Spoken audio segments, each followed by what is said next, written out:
Oh, welcome back to the show, guys. Another episode, another day, another dollar, another. Well, I was going to say something kind of inappropriate. Let's just plow forward here.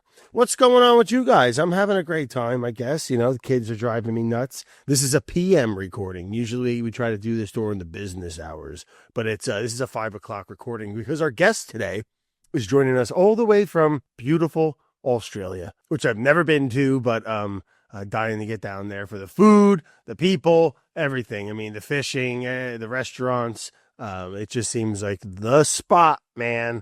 Hear nothing but great things about it. So our next guest today is, I'm really looking forward to chatting with him. He's, maybe you heard of him, maybe you haven't. You know, he's got something crazy like 13 million subscribers on all of his platforms together. Like, holy smokes, what are we even doing? What are we even talking about here?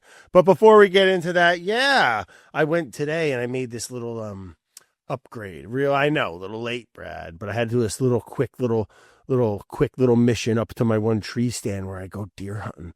And I had to cut a branch down. And yeah, great story, Brad. No one cares, man, about that, for God's sakes. What else is new? Got to pull the boat next week, which is pretty sad. End of a season, you know, kind of bummed about that one.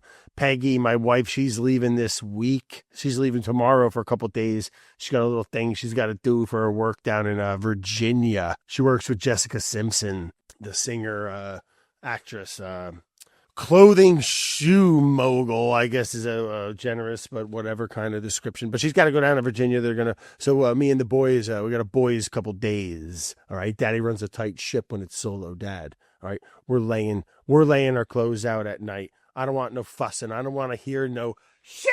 Get them on the bus. And then it's great, man. You know, then I got the whole day to get stuff done. I got some work stuff. I'm going to try to go spearfishing with my buddy Kyle, go shoot some tog. But other than that, you know, same old same. Taco, hey, Wednesday taco. I guess it's Taco Tuesday, but today's Wednesday. We're having little tacos. I set that up before. Right over here, I can see it. Right over, you guys can't see it. But I got a little tacos going. Beef, I do a little cumin. I do a little, you know, I'm not going to lie to you. I get the El Paso or old El Paso, whatever it's called, the powdered mix, you know, like it's the taco seasoning. You know, it's just one of them things. I've made my own and it's delicious. And, you know, I don't know if it's like the yellow or orange fucking 17 that they put in it, but it just does magical things. And I put a little bit of my own medicinal grade dried oregano and garlic in there just to, you know, give it a little zhuzhy bougie, a little pat on the ass, a little tickle on the balls. You know what I mean? Make it a little nice. So that's what we're doing. Griff likes the hard shells. Usually I got my friend, I use the Macienda, but anyway, really good masa. And I really like making my own tortillas. I've gotten pretty good at it. Not that it's very hard, but you know, you get a good masa. I use a little avocado oil in it, some water, warm water. All right. And a little bit of salt. And then you make your little balls and you press them and you cook them up. It's the best. I mean, what are you talking about? What I really want to try to do is, I've never even attempted. I don't know why I've been scared. I don't know why I've been delaying. Coming soon, all right, to making it. Coming soon to a Making It episode near you. I want to make flour tortillas. You know, nice. What's better than a hot stack of fatty flours? You know what I mean? Ooh, breakfast tacos with fresh fucking flour tortillas. Sounds great. I got a fly in the studio. I hate flies so much. It's almost a little unhealthy. I should kind of put it into check a little. But they raise my stress and like cortisol levels. Like when they're in the studio or in the house, like I can't, I get obsessed. I need to kill them. You know, sometimes I'll feel all spiritual and shit and I'll catch one and let it go. But fuck that. I'm over it, man. And then just with the flies. And then, no, it's the worst when they're in the car. And you're driving. Look at him. He's on the camera right now. He's crawling. Wait, he's going to go on the lens. Yeah. Oh my God. You remember that news broadcaster? I don't know if you saw that video where she was like, you know, she's an alien or something, or a freaking reptilian or something. But she was like doing her news reporting, and a freaking fly crawled over her eyeball, and she didn't even blink. Like, what are we even talking about? God. Well, anyway, today's guest, guys, we got a good one. All right. We got a real good one joining us all the way from Australia. All right. He goes by Andy Cooks. You might know him from Hey Babe. And, I think it's his wife. She asks him to cook something and then he whips it up. It's the best. He crushes it. 13 million subscribers across all the platforms. Let's give a nice warm welcome to the show to Andy Herden, a.k.a. Andy Cooks.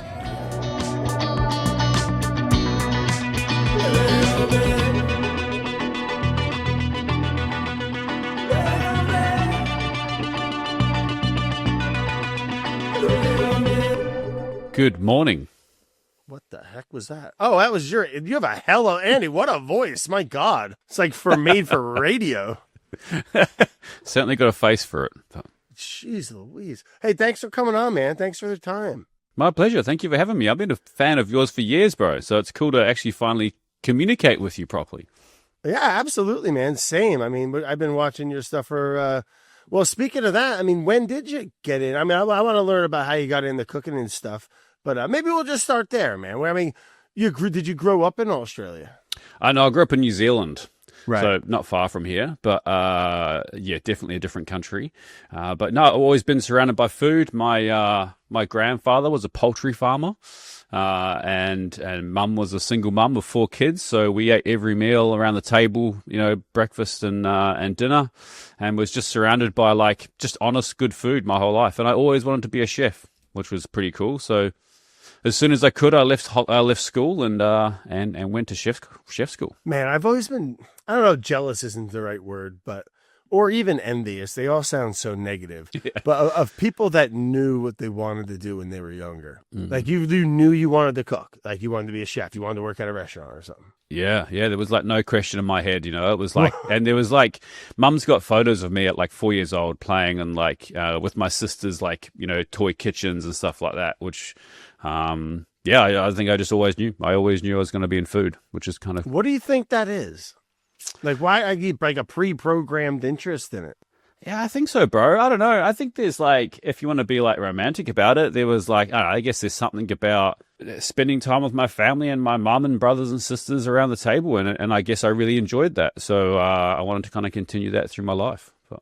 Yeah, that planted the seed. I mean, it's a hard thing to beat, man. Right? I mean, no matter where you are in the world, it's one of the most special human things we do is cook and eat together. Absolutely, bro. I think it's the measure of how much you like someone is if we want to have lunch with them, right? So, sure. It's a quote I tell often, and my dad said it to me when I was younger, and I don't know why. It just always stuck with me. And he's not yeah. I mean, everyone's good for a couple one-liners, but anyway, He said something, it was what you cook for, company. It was always company when people came over, what you make for company or what for people is a representation of how you feel about them and what you think of, and I don't know, take it as you want, but the nugget in there, I think is pretty right on, Absolutely. So you grew up on a poultry farm, man, a large one. Yeah. I guess I didn't grow up one. I grew up around one. I grew up in a city called Wellington, and the farm was in a small town called Foxton. So every school holidays I was sent up there to I guess help in inverted commas, but probably just get in the way.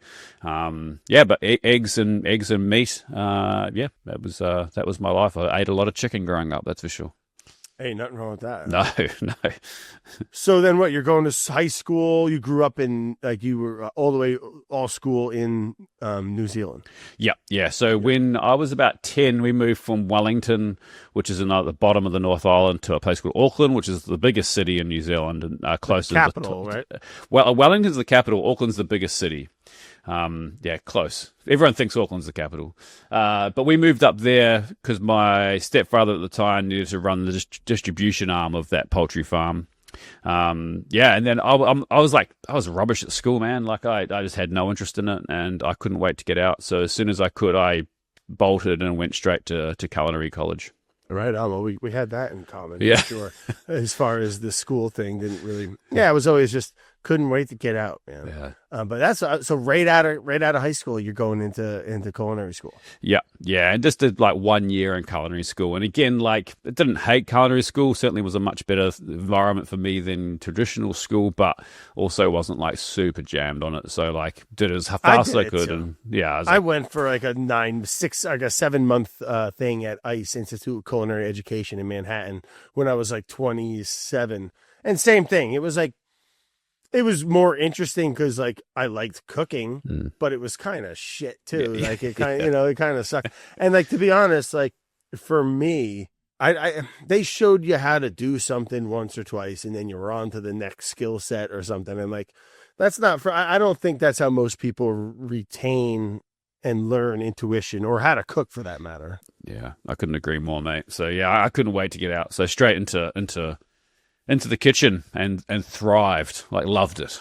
So Loved it. Yeah. And cooking, this is all still in New Zealand. Yeah, in New Zealand. So I was in New Zealand cooking in cafes. So, in Australia and New Zealand, there was like this third world cafe culture, which really came up in the 90s and 2000s. And it's where, like, I guess you could argue it's where like specialty coffee was born and stuff like that. But the food alongside that was really good too, for like breakfast food, quite different to like, I guess, the breakfast food you have in the States and Europe for that matter.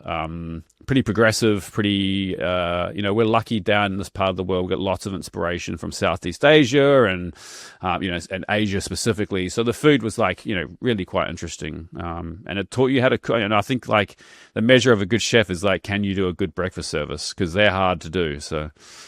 Yeah. Oh my God, the worst. I don't want to say the worst, but certainly can be.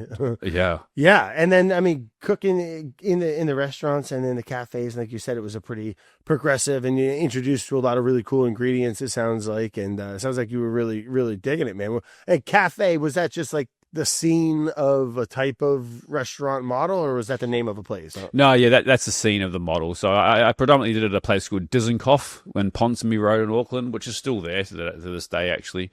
But then, like most Kiwis and Aussies, started getting itchy feet. So by the time I was like 20, I was making tracks out of there and moved to London. So to London, okay, yeah. And is that to like what, like get into like just more of a serious? Yeah. What kind of cuisine was that? What was going on in London? Yeah, so I went. I mean, London at that time, and still to this day, like English food gets a really bad rap. But and I think as a whole, it's probably not the best in the world. But the restaurant scene is incredible, right? Like in London back then, it was like the early 2000s. There was like crazy money flying around that city, and the restaurant scene was popping. It was on fire. So I worked for a guy called Tom Atkins for a long time, and I worked in one of Richard Branson restaurants, and I worked at a restaurant called Eastern and Oriental in Notting Hill, and it just like blew my mind, right? Like this kid from New Zealand who, hadn't seen heaps, was now in, one of the, other than New York, is like the kind of the biggest city, I think, like in the Western world, as far as like food and culture is concerned. And it was just incredible. I was just like a sponge and just like partying and working hard, and like just, it was the first time I'd like, there's a big like West Indies and Jamaican community there. So it was like the first time eating jerk chicken and like all this cool stuff. It was incredible. Having a blast. What is this, early 20s? Yeah. 02 maybe, I think. Yeah, 03. So you're living the dream, having a blast, crushing it in the restaurant scene, enjoying it, it sounds like, which is like the most important part. Yeah. And thriving, man. Like I loved it. I loved it. I loved working hard. I loved kind of the militant kind of aspect of it, which some people don't jive with, but I really thrived on that. Like, you kind of have that vibe, man. Even in like with your YouTube and your personality that you give off in that, very squared away. Even today, man, you were 2 minutes early, ready to go, squared, very chef of you, very meased out, ready to go. And like, I kind of get that vibe from you. I could see you being a stud in the kitchen, man. And you must have been learning a lot at that point too, then, right? I mean, like, are you like sous chefing, line cooking, or what stage are we at here? Yeah. Started as like a chef de partie, and then worked my way up to run kitchens. And I got my first like head chef role at like 25, which was like too early, I always said. Right. But yeah, worked all the way through, and yeah, loved it. Yeah, it's 25 is young, huh? For a big, they've run in a restaurant and just, it's not even the cooking, right? It's No. everything else. It's the business, it's the management, it's the and dealing with employees. Yeah, you nailed it, bro. Like the cooking's the easy part when you're running those restaurants. You know, if you're that way inclined and you're creative and you love food, that's the easy part. The hard part's is the people and, you know, the cost of goods and the ordering and stock takes and all that stuff. And that stuff didn't come naturally to me. And I still think it's probably an issue in hospitality these days that no one gets taught how to manage properly, you know, and they get thrown in these management positions and then they just imitate behavior, and it's often not great behavior. Yeah, and so there's kind of been this systemic issue of like bullying and stuff throughout the years in hospitality, and yeah, that's certainly kind of the path that I went on, and it made it tough, right? My first head chef, it made it tough because all of a sudden I wasn't one of the boys anymore, you know, or one of the team. I was just kind of the boss, and you think you're still one, you know, and you kind of can't. You can't be everyone's mate and their boss, and yeah. Yeah, you're never going to be, they're never going to go ask you to go smoke the joint on the staircase somewhere. You know what I mean? Like you're the boss now, you know, no more stoop beers after the shift somewhere. Yeah, exactly. Yeah. But man, so you did, how long were you in LA? LA. How long were you in London for? 7 years in the end. Yeah. Oh, wow. Yeah, which was a good stint. But London's a brutal city, you know. It's a lot like New York in that way, I think, where it's like the weather's kind of shit most of the year. I mean, New York does have a summer. London doesn't really have a summer, so it's even more brutal. The pay was rubbish, and I kind of wanted to be closer to my family again. You know, it's a long way. It's like 24 hours of flying London to New Zealand. Starting to miss back down there. Yeah, it's just like it becomes hard to like just like go home for Christmas and shit, right? Like it's like, you know, it's a long way. So yeah. Yeah. And I mean, you guys got it's a pretty cool, I've never been, but I kind of have a fantasizing love affair with like Australia and New Zealand. New Zealand, that whole area, New Zealand, Australia there, and Southeast Asia, never been. And it's just like, what a melting pot of some of like my favorite cuisine. It just seems like if I went there, I feel like I would probably, if I went there when I was younger, I probably wouldn't have left. Yeah, I think you would fully vibe with you know where I live now in Sydney or New Zealand especially, man. Like it's green, it's beautiful, the produce is good, you know, there's good surf, there's fishing, there's, you know, if you want to do it, it's here. So yeah, heck yeah, man. And the cuisine. So I mean, like you guys must you're in Sydney. I'm in Sydney now. Yeah. So what you guys? You must have like pretty awesome Asian restaurants too, like Thai or Vietnamese. Some of the best, bro. Like there's the massive Vietnamese community here in Sydney, and like probably one of my favorite cuisines right now. Absolutely love it, hands down. Yeah, it's so good. It's so fresh and vibrant, and so that's really cool to have access. There's also like a huge Lebanese community here. You know, there's a huge Indian community here. There's a huge Nepalese community here. So you can kind of get whatever you want there. It's in little pockets, so it's easy to kind of go and hunt out the good stuff. And yeah, we're pretty lucky. So London, you're cooking, and now you're getting this calling to kind of head back towards New Zealand. What made you make the jump? I think I was just the rat race, man. And it was like, you know, I'd probably taken the partying side a bit too hard, and I probably needed to kind of break away from that a bit and have a bit of a fresh start and, yeah, be closer to family. So we with my girlfriend at the time, we packed our bags and we moved to Sydney. And I've left Sydney and then come back, but yeah, we've always been back down here since then. So. And then the idea was to go back down and what? Like, did you have something lined up, or you're just kind of like, let's get out of here and figure it back out? Yeah, I mean, that's the good thing about cooking, bro. You've always got a job, don't you? You know, it's not hard to find work. So it was just like pack our bags. You know, I stopped in Thailand on the way for a few weeks for a holiday, and then landed here, got work pretty quickly in Sydney. That was 2012, and I landed in Sydney and didn't love it, to be honest, the first time I was here. It was a bit of a different city than it is now. The food scene was a bit weird. It was a bit kind of brash, and there's like a lot of people in the restaurants that just kind of were there to be seen as opposed to for the food or the vibes. Right. So I bounced after like 9 months, and was in Melbourne for a long time. And Melbourne was on fire. Cranking. Yeah, the food scene was incredible. So yeah, I loved Melbourne. I was there for 7 or 8 years. So amazing. And cooking and just bouncing around different restaurants and. Yeah, bro. Working at cool restaurants again. I worked at, an entrepot, like a French restaurant, and then worked at a couple of other places like that. And then I worked for a big cafe group called Saint Ali, who had, like a lot of cafes, and I was kind of the group exec chef. And then they had cafes that were opening in Indonesia as well, and Singapore. So I kind of ran that business, or the food side, the food program of that business for a while. Yeah, and then I realized I had an issue with alcohol, so I checked myself to rehab and came back out of rehab a different person, and decided that I probably needed to not work 100 hours a week for anymore. So. It's wild, man. I mean that just cooking in restaurants and that life, right? It's nights and weekends, and like I could see how it. I mean, I don't want to say thankfully, alcohol kills tons of people. It's one of the hardest drugs to quit. But like, I don't know what I'm trying to say here. At least it wasn't heroin or something, right? Like people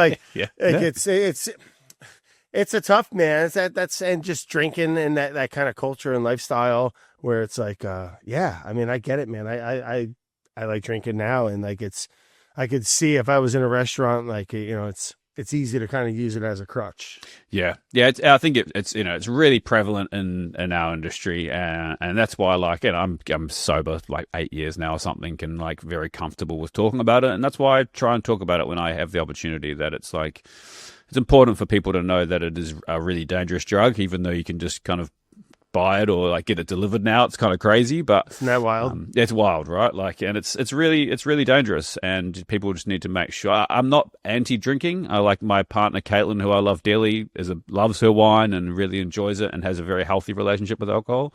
Some people like myself are wired a bit differently, and we just have to be really careful with it. Yeah, no doubt about it, man. And it is wild, right? It's like one of those. It's such a drug that's just because it's so social, and you can literally get it on every corner. Yeah, it's crazy how many lives it really does touch. And listen, a social drinking, it's great. I don't ever really want to be a person necessarily. I like the idea of always being, if I want to have a glass of wine or something, but like you said, man, people are wired different, and like it can, and it always blew me away that it is like the second chemically. And I might be wrong on this statistic, but it's like the second most hardest chemically like drug to quit or something. It's up there. It's like heroin and alcohol. Yeah, it's really hard. Once you're like in it and you're drinking really heavily, like every day, it's really dangerous to come off. Like it's your body can go into shock pretty quickly if you just like go cold turkey and stuff. So people die. Yeah, absolutely. So it needs to be managed correctly. But. Wow, yeah, man, it's scary stuff. And it was, I mean, you're comfortable talking about it, and yeah, bro, yeah, I'm an open book, man. It's I put myself on the internet every day. You kind of got to be, don't you? Yeah, absolutely, man. I mean, how was it? Did it get to the point where you were drinking early in the day? Yeah, bro. It got to the point where it was like waking up in the middle of the night, and like having a quick drink, and then you'd get to like 10 a.m. in the morning. And you get the shakes and stuff, and you're just like, oh, I need to have a top up just to get rid of the shakes, and then carry on from there. Just chemical withdrawal. Yeah. Well, yeah, man. That's when it doesn't get better if you keep doing it. You will die, right? I mean, yeah, absolutely, yeah. And I'm really lucky that I had the fight. I'm very privileged, right? I'm very aware of that, right? Like I'm very privileged that I had access to help and good help, and and it's not as easy for everyone. So I consider myself very lucky. Well, hey, man, if to change and get help, you got to want it, man. Even privileged or not, you didn't have to do it. So, like, cheers to that, man. Thanks, bro. I appreciate it. Yeah, hell yeah. And I mean, people ask this all the time, right? And it's probably the most common question. Did you find yourself like when you first got off at like that first year feeling better? Yeah, bro. Like it's crazy. It's like you just. Everything changed for the better. My relationships got better. My work got better. My, everything just got better. Yeah. Like it's, What was the poison of choice? Vodka or something? Yeah. It was just like straight spirits at the end. Just alcohol. Yeah, just whatever I can get my hands on. Yeah, man. No, again, I come from a family of alcoholism, and it's no joke, man. No. Well, again, cheers. It sounds like it. You really turned it around, man, and that's no small feat. So awesome to you on that, man. So you're cooking in Sydney, and you're moving around. You went down to Melbourne for a bit, and this is just restaurants, right? I mean, now everyone knows you. I know you from from social media and videos and content like that. How the heck did that become a part of your life? Well, once I came out of rehab and I was like thinking, well, what do I want to do for work? Because I didn't really want to work for someone else again, like in that restaurant world. It's just like it was too hard and there's too much temptation around, right? So I took a pretty big like corporate hospitality job, which was like good for that time of my life. The truth is I kind of hated it, like it was It was pretty gross. Like it was like I had to wear a suit every day and, I ran like 100 venues around Australia and New Zealand and, had a bunch of people underneath me and it was like, they were all lovely people. There's nothing wrong with them, but just that very uncreative, like spreadsheets and like emails, like not my vibe. So, luckily, and I say this like apprehensively, but luckily COVID happened because it kind of like it was like a blessing in disguise for me. And I'm very aware that a lot of people had a very different experience of COVID, and there was a lot of people that passed away, which is like terrible. So I just kind of say it cautiously, but I lost my job, and at the time I thought it was the worst thing in the world. I was like, oh my God, how am I ever going to recover from this? I've just been made redundant. My partner Carolyn got made redundant.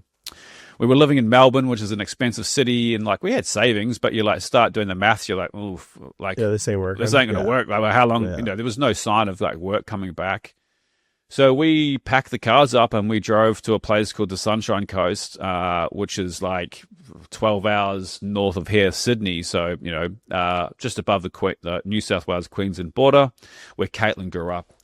We moved back in with Caitlin's parents, which was a kind of a hard thing to do when you're like a mid-30s bloke who, Sure. you're like, well, we kind of have to reserve cash. And we were lucky enough that we could do it. So we moved in with them and it was actually like really cool. We it was kind of very different moving in with your parents when you're an adult and, they're like senior adults and are still, they're like they're in their 60s at this point. They weren't that old.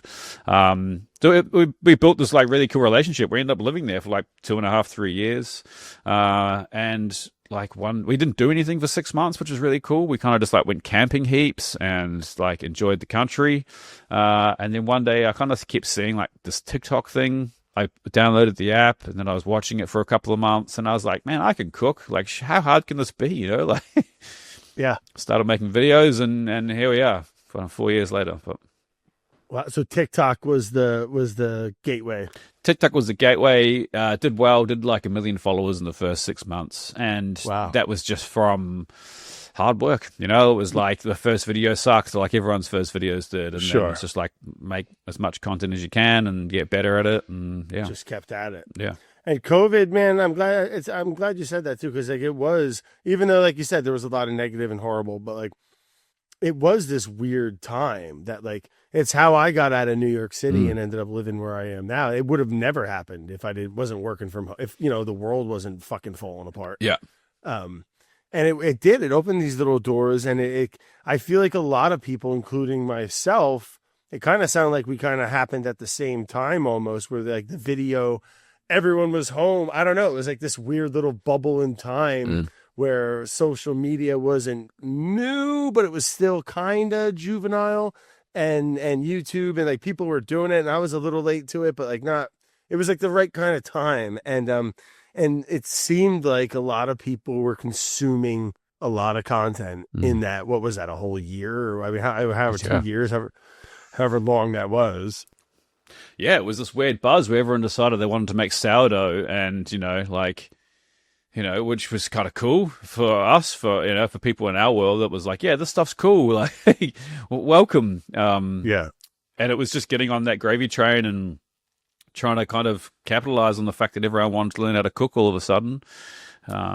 Did you have that? Because like your show's so catchy and awesome now. I mean, was it always the same kind of shtick where it was like, hey, babe, and it was like, no, it wasn't an evolution of a show? Or yeah, I mean, it started just like making content, and then you kind of figure out like, oh, I need a hook and I need to figure out how to get attention and stuff. So we kind of did this hey, babe thing pretty early on, and it worked well, so we just kept doing it, and I kind of call it like my Nirvana Nevermind song now. Like I'm like kind of overdoing them, to be honest, but like the algorithm likes it, and which was kind of a pretty it's a pretty sad thing to say, but the No, reality, I get it, it's man. like the I get reality it. is it's like a business now, right? Like, and I got mouths to feed, and so absolutely, we make a lot of content, and we make some that's not that, and but we kind of have to pull it out every now and then, and and keep the people happy. But I mean, it's a great job, but it's a hustle, right, man? I mean, it's kind of wild, and you've been at it for a while. And I wanted to ask you, I mean, like that TikTok, and were you just shooting it, and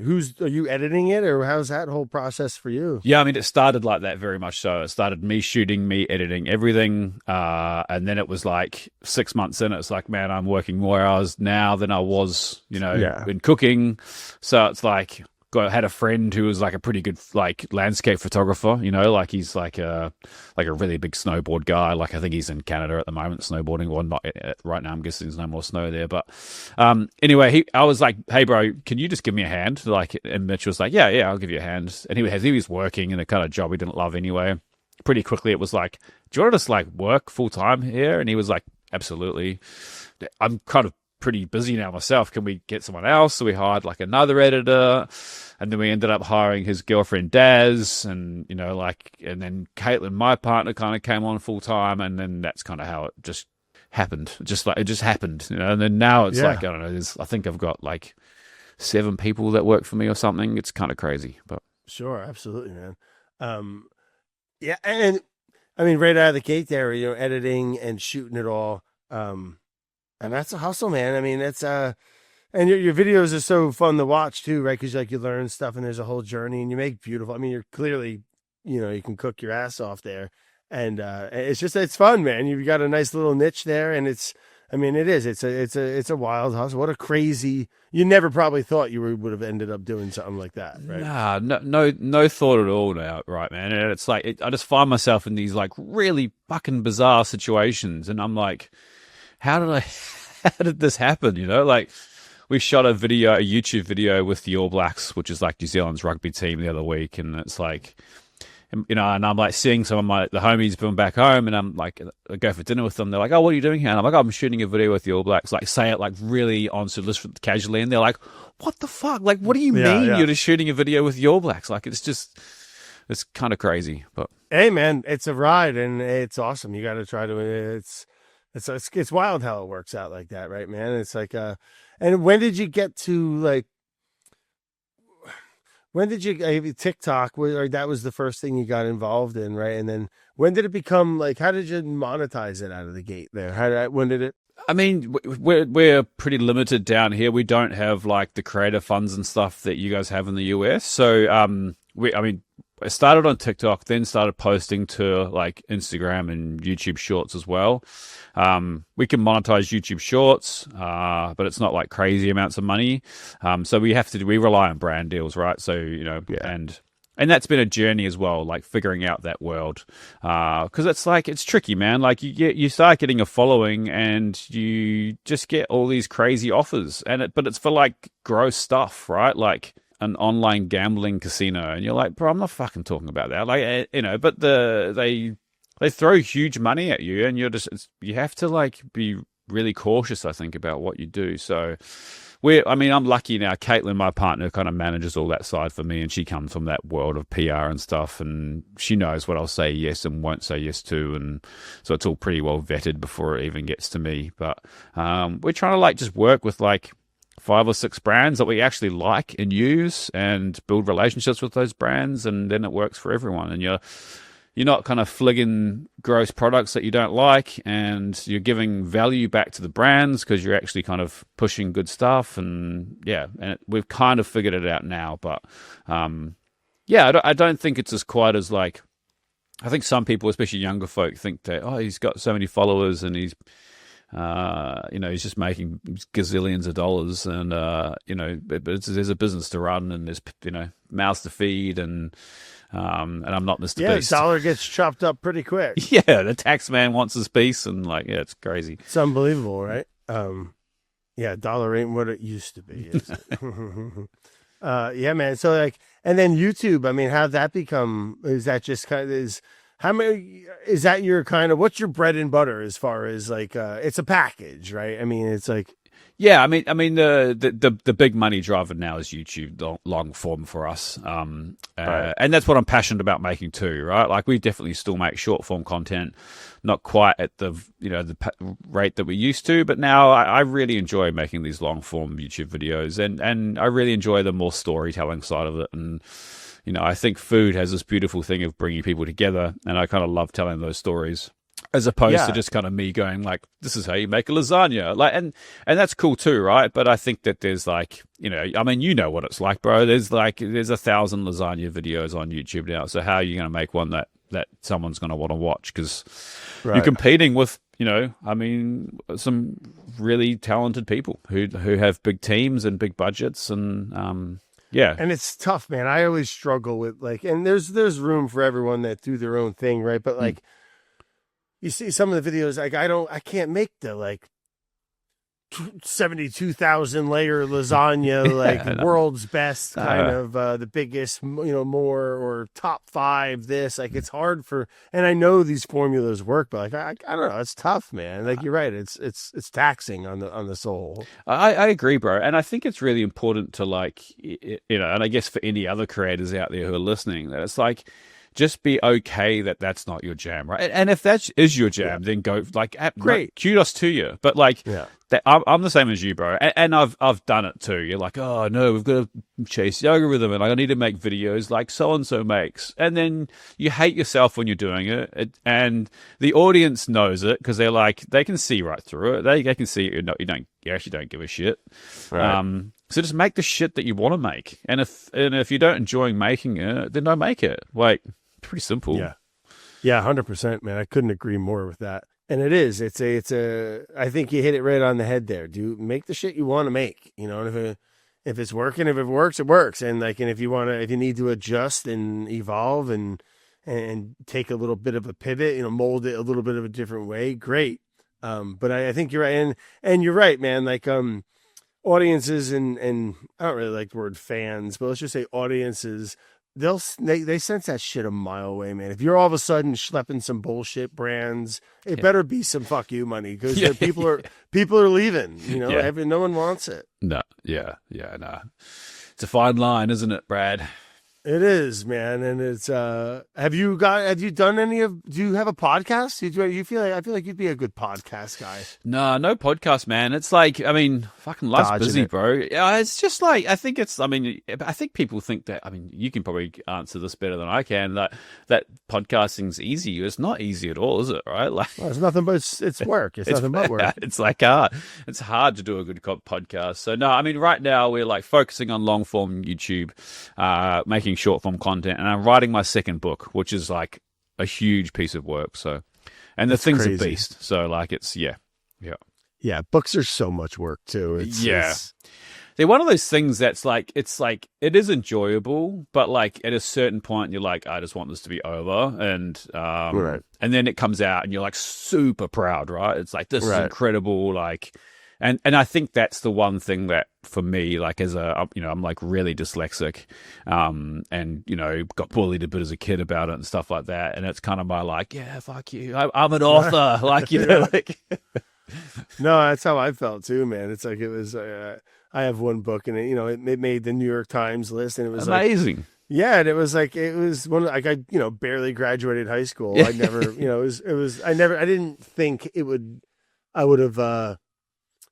Liked it as much as I did. The result of it, it's pretty cool, and it's physical, right? It's not. I like it because it's not a digital thing. It's you put it on the table, you gotta flip through it. Books are cool, man. But absolutely, it's like collecting vinyl. I see you got some vinyl behind you, and I think most creatives kind of have those things that I like collecting vinyl. I like collecting art. I like collecting books. It's a cool thing to have, especially when you walk into your mate's house and you see your book there. You're like, oh, that's cool. Yeah, it is cool, man. So you've been going at the YouTube game and just all the social stuff for a while now, man. Is it what was it?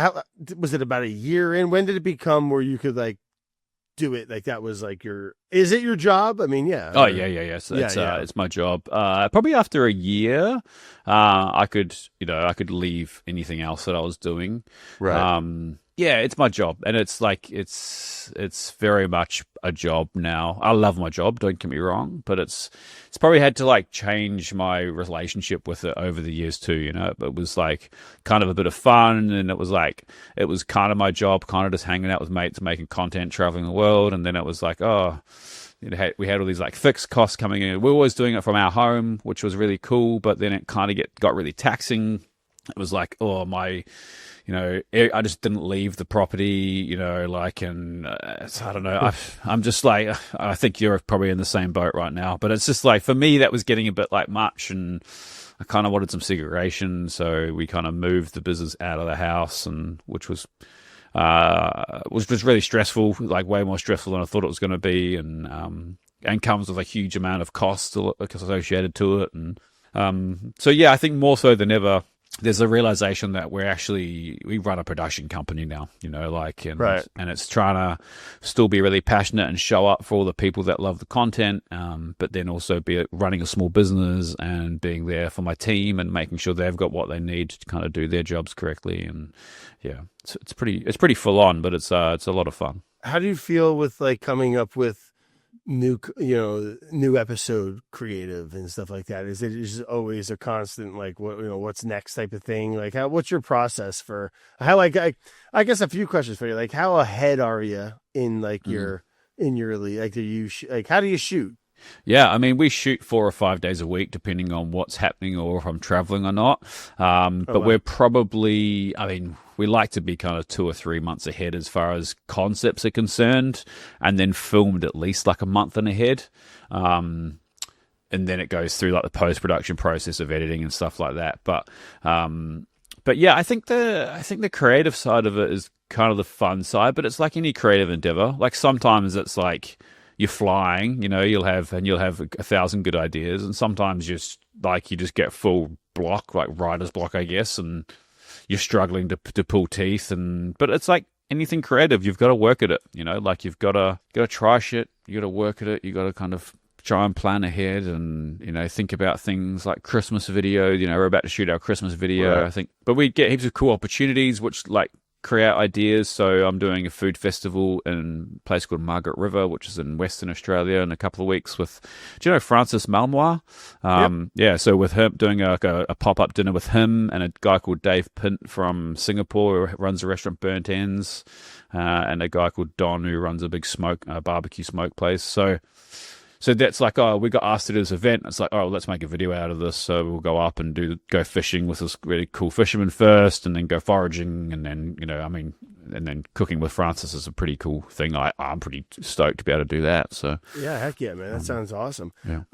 So when you go do this fishing, and does it always end with cooking? Is there always a cooking component? Yeah, pretty much, yeah. And then we've got like a new series called In Service at the moment, where I go and work for, in restaurants as like a stage for like 48 hours. And so we've done it in Australia so far, and like some of the best restaurants here. A place called Attica from Ben Sherry, who was on Netflix Chef's Table.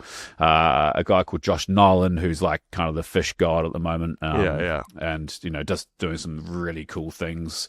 Cool. You went and cooked there? I went and cooked there for 2 days and worked in his fish butchery and stuff like that, which was just mind-blowing, cool. right? Like the guy's like next level. It's so awesome. I've been following him for a while. Yeah, and hard-working dude, man. Like just full hustler.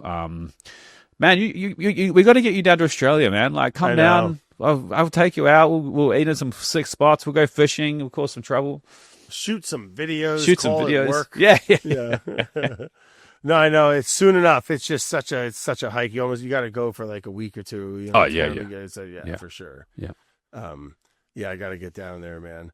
What else you got? You got the new book going on? You're currently working on it, shooting it, or? Yeah, currently kind of still writing that. I don't think that'll be out until 27. Yeah, 27, which sounds scary to say, but isn't actually that far away. No, man, it's right around the corner, to be honest. Yeah. Right? Yeah. And what's the concept of it? Is it around your content, or is it like no, it's all on proteins, so it's kind of like how to, each chapter will be based on a protein, and then it'll go on to how to best kind of look into that protein and how to approach it and how to cook it. And it'll be a very technical cookbook for, I think people are scared of protein often and scared to tackle things like that come second nature to us. So I think it's kind of, I think there's a bit of a gap. I don't think anyone's done like a real technical cookbook for a while. So, yeah, I love that, man. You're the guy to do it too. And I think you're right. I think a lot of people are kind of intimidated by cooking protein. Even like, it always blows me away how many people I talk to were like, that don't cook a lot, where I'll serve like a simple braise. Like there's a couple little tools and little techniques, even from searing to slow cooking to even like to cooking fish. Like people get so worked up about it. It's amazing how many people don't let themselves become good cooks. Yeah, you bang on, bro. And I think that braise is like a really good like example, because people are like, they see a recipe and they go, it takes 6 hours, and it's like, bro, it takes like 20 minutes. Like it's like the easiest thing in the world. It's like you put it in the oven and you just go play golf or whatever you do with your day, like, and it's delicious. Like, and you come home and your house smells wonderful. And it's kind of the best. Yeah. No, I love cooking, man, and it's one of them things where it's just like, even if it wasn't my job, and even before it was, kind of similar like you were saying, it was always a part of my life. And, I say it all the time, but it's a universal language, man, like music, right? Like it really just kind of transcends any borders or religion or politics or anything man-made like that. And absolutely. What about yourself, bro? What do you got coming up? You just hanging out, or you? Yeah, man, doing the YouTube stuff. I got to go down to lovely Philadelphia this weekend. Doing a video with this guy Ed. He's a veteran. He's been cooking for folks, tailgating for the Philadelphia Eagles. Yeah, he's like 70 years old or something. He's got this big RV. Then it's all wrapped in the Eagles, and he has a trailer. And they go there and they cook for a couple hundred people, and it's all free. And they take donations for Eagles for Autism. And we're gonna go down there and just I'm gonna wear my Giants jersey because they're playing the Giants, and I'm a Giants fan from New Jersey. But yeah, and so that's what I'm got going on this weekend, man, for Local Legends, which is again like long format kind of YouTube thing, like you're doing, and I enjoy it, man. Other than that, and similar, like we kind of got a similar kind of run a show going, man. Just like kind of working with some really awesome brands, and just trying to just keep the integrity and have some fun and not get burned out doing it, I guess. Yeah, I love that episode you did with the two Mexican sisters. The Castro sisters. Man, that was like, I gotta book a ticket and go and eat at that restaurant. The food is so good. Those girls, I love them. Anna and Lydia, I could kiss both of them right now. They're the most beautiful people, and their staff, it is like a little family. The boys I got working with them, and we just had an absolute. I just saw them recently down in Texas, and Akamaya is the name of the restaurant for folks listening down in New Orleans, which is a great town. I don't know if you've gotten down there. No, never. No. Oh God, it's the best, man. It's like one of my. It's one of my favorite cities in the United States for sure. Yeah. But just don't go in the dog days of winter. No. It's like I'm sorry, the dog days of summer. Of summer. Yeah. Apparently, it's just like just ridiculous. Gross. Yeah, you'll die. But yeah, other than that, man, just cranking along. Got a couple kids. Doing a little fishing. We got I love it, man. We got a little boat out here, and what are you catching out there? Oh, you can. I mean, if you go offshore, you can catch anything from tuna to you get that Gulf Stream out there, tuna, wahoo, swordfish. But I'm more of an inshore dude, just by my skill set and my boat. Yeah. But the striped bass, bonita, nice. Albacore, great flatfish, black sea bass are phenomenal. Great, a lot of, mackerel, some really, really good eating fish. Yeah, cool. And it's just a blast. Both my kids are getting into it now, which is fun. Awesome. It's been good, man. Oh, before I forget, I always like to end the show with a couple questions. And it's just a kind of little riddle off, little speed kind of thing. Cool. But before we get into that, man, if you ever make it, hopefully next year. Oh God, it's so tough to make these plans. But I want to get down to Australia, man. Come on down. Would love to have you, brother. Yeah, you got any plans coming up into the States? Or Yeah, you were here not too long ago, weren't you? Yeah, I've spent heaps of time there last year. I haven't actually been this year, but I think we'll spend a lot more time there next year. My publisher's in New York, so I'll have to go and see her. So yes, definitely got plans to be in the States next year. So I'll definitely let you know when I'm heading over. Yeah, I'm not too far from New York, man. It's cool. a pretty easy get to. got the studio here. I'd love to do some cooking with you, hanging out, and whatever, man. Sounds good, brother. Oh yeah, but before I forget, let me ask you those questions here. Far away. You a coffee guy, Andy? Oh yes. Okay, all right, here we go. Are you half and half or milk, or what's your coffee? Black. Yeah. So I start with like filter, or we call it filter coffee. I guess you call it drip coffee there. So Sure. I start with that in the morning, and then about this time, so about 9:15, I'll have like a double espresso, and that's me done for the day. Yeah, I'm a coffee in the morning. Yeah. Kind of done with it. I don't really chase it all day. No. But yeah, okay, black. Always, you never do a little. No. Purist. I'm a purist. Do you geek out with it, or you kind of like you got Yeah. like the beans? Yeah, I geek out. Yeah, I got all the gear. Yeah. All right, I like that. Do you, when it comes to at home, when you're cooking all, you say you're shooting a bunch, and obviously you're cooking a lot. Do you still? I guess what I'm trying to ask: who's cooking dinner every night? Is it you? Oh, or me. or Yeah. Caitlin can't cook to save herself. She's terrible. Like, rubbish.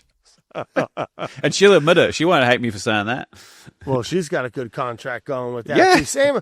I cook every meal too, and again, Yeah. I probably would even if Yeah. we enjoy it. I'm fine Right, with but- it. Like, Yeah, I don't do much else, to be perfectly honest. So, like, we all got our pros and cons. Yeah. Man. What else could we add? Oh, last meal. oh, okay. A slow roasted lamb shoulder.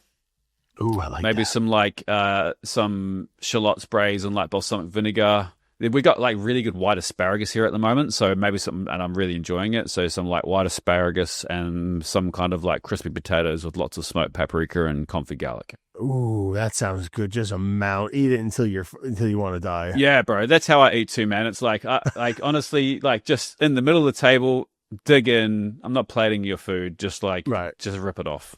Yeah, I love that. Lamb is so good too. I think that's but you Americans don't love it, right? Like I do lamb on the channel all the time. Americans are like, nah, I don't like it. And it's like, oh, okay. Yeah, I don't know what that's about. I feel like there's pockets of it. I mean, there's certainly popular out in Colorado in certain states. It's really popular. Sure. But you know what? That's a great point. I would love to know what the turnoff is to it and what people in America, because it's probably one of my favorite red meats. Yeah, same, bro. I mean, I grew up in New Zealand, bro. There's like more sheep than humans, so I mean, I think it's just crush it over there. Yeah, I think it's just proximity to it, right? You just grew up eating it and you get used to it. Yeah, mutton too. How you feel about mutton? Yeah, bro. Like, or like goat curry. Yes, please. Like, Home run. yeah. You ever do any hunting? A little bit, not heaps. No, done a lot of rabbit hunting. But yeah, a lot of my friends do it like pretty religiously, like bow hunting and stuff. And we get a lot of wild pigs in New Zealand, so they go after the wild pigs and they just shank them. They just use knives with the pigs. But yeah, very Hawaiian of them over there. Christ Almighty. Yeah.